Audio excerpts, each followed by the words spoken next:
nightmares in my head, I fear that the thoughts build up until I can't hear, that my mind fills up into a creature, and it haunts me somewhere much deeper.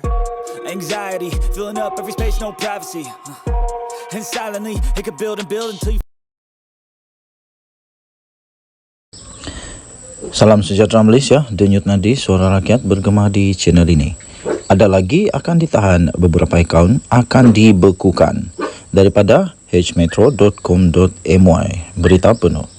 Sebanyak 1,280 kenderaan dikesan memindah dan mengubah butiran spesifikasi enjin kenderaan perdagangan daripada diesel biasa kepada kenderaan diesel hijau di dalam sistem tanpa melalui prosedur yang ditetapkan. Ia susulan daripada penahanan 10 individu yang berusia 33 tahun sehinggalah 66 tahun, termasuklah 5 anggota penguatkuasa oleh Suruhanjaya Pencegahan Rasuah Malaysia SPRM semalam. Kesemua mereka ditahan kerana disyaki telah meminta dan menerima wang rasuah bernilai RM1,280,000 dari 2019 sehingga 2020 yang menyebabkan telah kerugian hasil kepada hasil kerajaan sebanyak kira-kira 1.5 juta ringgit Malaysia. Menurut sumber, beberapa pemilik kenderaan juga sudah diambil keterangan dan proses sitaan masih berjalan. Kata kenyataan itu, jumlah sebenar rampasan belum dapat dibutirkan lagi sehingga siasatan selesai. Beberapa akaun akan dibekukan dan akan diperincikan lagi kerana siasatan masih berjalan, katanya kepada Harian Metro. Sumber berkata pihaknya juga akan melakukan penahanan baru termasuk pegawai penguatkuasa dalam tempoh terdekat ini. Terdahulu, Harian Metro melaporkan seramai 10 individu termasuk 5 anggota penguatkuasa ditahan kerana disyaki telah meminta dan menerima wang rasuah bernilai 1.28 juta ringgit Malaysia dari 2019 sehingga 2022. Mereka didakwa telah menerima di antara RM500 Malaysia sehingga RM1,000 Malaysia daripada pemilik kenderaan dan orang tengah sebagai balasan untuk memindah dan mengubah butiran spesifikasi enjin kenderaan perdagangan tanpa melalui prosedur ditetapkan. Sementara itu, pengarah bahagian Perisikan SPRM Datuk Azmi Kamaruzaman ketika dihubungi mengesahkan tangkapan dan berkata kes itu disiasat mengikut Seksyen 16A-B Akta SPRM 2009. Denyut Nadi, suara rakyat bergema di channel ini. Untuk mendapatkan berita lengkap, sila layari hmetro.com.my bertajuk ada lagi akan ditahan, beberapa akaun akan dibekukan. Bertarikh 21 November 2023. Denyut Nadi, suara rakyat bergema di channel ini. Jangan lupa tekan butang subscribe, like dan share. Malaysia kita punya, cinta Malaysia ku, kita jaga kita. Kita jumpa lagi, bye-bye. Salam sejahtera Malaysia, Denyut Nadi, suara rakyat bergema di channel ini. Berita hangat sekarang ini adalah semua berkenaan dengan Perhimpunan Agung Bersatu. Semua tentang Muhyiddin. Okey, terbaru netizen hangat sekarang memperkatakan kononnya Muhyiddin mengecewakan Hamzah Zainuddin. Ramai netizen hangat tentang benda tu, sehingga mereka membuat teori dan ramai netizen cuba untuk mengorek apa sebenarnya yang berlaku. Pertama, benda ni pernah berlaku pada UMNO. Kedua, benda ni mungkin akan menjadi satu titik tolak di dalam satu lagi siri perpecahan.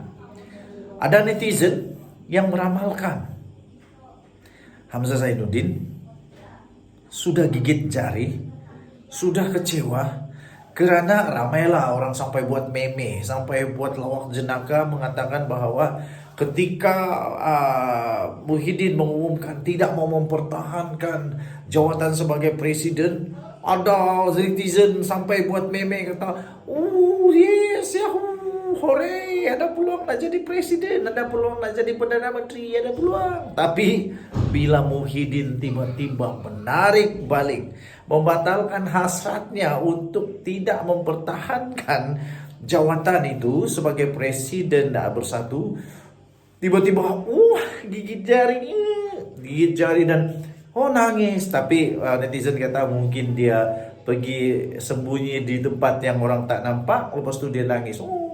Kecewa gigit jari. Nah, sebab itu netizen mulailah membuat cerita. Malah ramai kawan-kawan saya baru minum kopi sebentar tadi bersama-sama, mereka kata tidak mustahil kalau tiba-tiba Hamzah Zainuddin keluar dari Bersatu. What the tweet? What the fish? Wow. Kalau Muhyiddin betul-betul menyebabkan Hamzah Zainuddin keluar daripada Bersatu, saya boleh kata Bersatu dah memang hancur. Dah memang hancur. Perikatan Nasional memang dah tak boleh bangkit lagi dah, kalau betul Muhyiddin keluar. Walaupun Muhyiddin sekarang dilihat sebagai seorang yang tidak mempunyai pengaruh yang cukup berkesan, cukup kuat, tidak mempunyai kuasa yang cukup kuat untuk mengelakkan orang takut untuk berpaling tadah daripada Bersatu.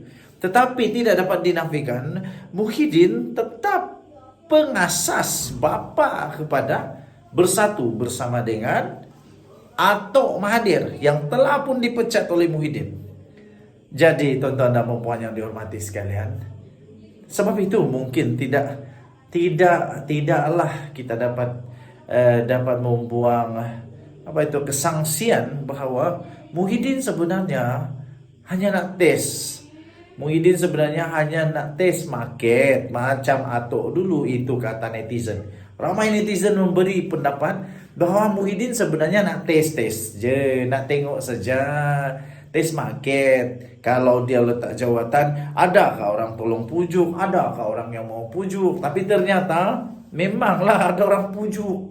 Tapi cuba kalau dia betul-betul letak jawatan, betul-betulkah orang-orang yang memujuk itu masih lagi tetap bersama dengan dia? Ingat tak lagi waktu dulu kes UMNO, ketika Mahathir mengumumkan mau meletak jawatan, melepaskan jawatannya, bukan nangis lagi, semua orang tahu, nangis.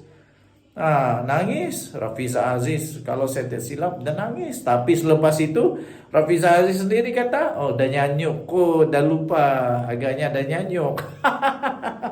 Jadi Muhyiddin pun mungkin sama. Jadi adakah Hamzah Zainuddin akan kecewa? Adakah Hamzah Zainuddin akan betul-betul mengikut teori dan ramalan daripada netizen ini, yaitu dia akan meninggalkan Bersatu? Kita tak pasti. Tapi doa saya senang saja, tak payahlah tinggalkan Bersatu. Tak payah tinggalkan Bersatu, cuma desak saja Muhyiddin untuk lesak jawatan. Tak payahlah nak lakon-lakon. Tidak perlu untuk berdrama-drama, tidak perlu untuk nak tes-tes market. Kalau betul-betul mau letak jawatan je lah. Tak payahlah dipujuk lah, U-turn lah. Sebab kamu membuatkan ramai orang yang nokokit taitasu. Begitulah. Ramai orang yang terpegang nokokit tai manuk. Begitulah, bukan taitasu, minta maaf, bukan taitasu tapi tai manuk. Nokokit tai manuk. Itu kami punya istilah di kampung. Kalau dia maksud dia itu nokokit tai mundut ataupun tai manuk ini, ataupun taitasu lah, yang itulah kami punya bahasa di kampung. Maksud dia adalah kita sudah hampir terpegang apa yang kita mau, tetapi terpaksa tarik balik kerana tak jadi. Begitulah, itu peribahasa. Peribahasa itu tidak menunjukkan peribahasa yang buruk, tidak. Tapi itu peribahasa yang menunjukkan bahawa kita sudah terlanjur hati, terlanjur mahu, hampir sudah boleh dapat, tapi tidak jadi. Jadi tuan-tuan dan puan yang dihormati sekalian, daripada keluar daripada Bersatu, saya fikir lebih baik orang-orang di Bersatu desak sajalah Muhyiddin untuk letak jawatan. Lepas sudah letak jawatan, barulah kita tengok apa yang terjadi dengan Bersatu. Daripada ada perpecahan, lebih baik tinggalkan saja jawatan. Daripada akan menyebabkan ada puak-puak, ada kem-kem yang tidak membawa manfaat kepada parti, apalagi kepada rakyat. Kalau parti bergaduh, nak jadi kerajaan, macam mana mau jadi kerajaan kalau dalam parti pun tidak kesatuan?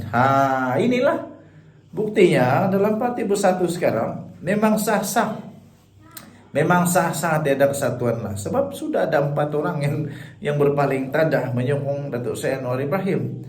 Itu semua bukan kerana kesilapan pemilihan calon seperti yang Beja kata, tapi itu sebenarnya kerana kesilapan bersatu sendiri yang tidak mahu meninggalkan ego diri. So adakah Hamzah Zainuddin akan meletak jawatan? Pada pendapat saya, tidak tahu. Saya pun tidak tahu, tidak pasti. Tidak tahu dan tidak pasti. Tapi harapan saya jangan. Harapan saya jangan letak jawatan dari Bersatu, tetapi desaklah Muhyiddin untuk letak jawatan. Cukuplah. Kekalahan demi kekalahan Muhyiddin sudah nampak jelas.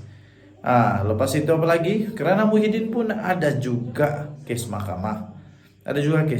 Mau tidak mau, kalau dia kena penjara, mau tidak mau, tiada juga, mesti juga ditukar. Jadi tukarlah. Lebih baik tukar sebelum terpaksa ditukar. Dengan tadi Suara Rakyat bergema di channel ini. Jangan lupa tekan butang subscribe, like dan share. Malaysia kita punya, cintai Malaysia. Kita jumpa lagi. Selamat malam. Bye-bye.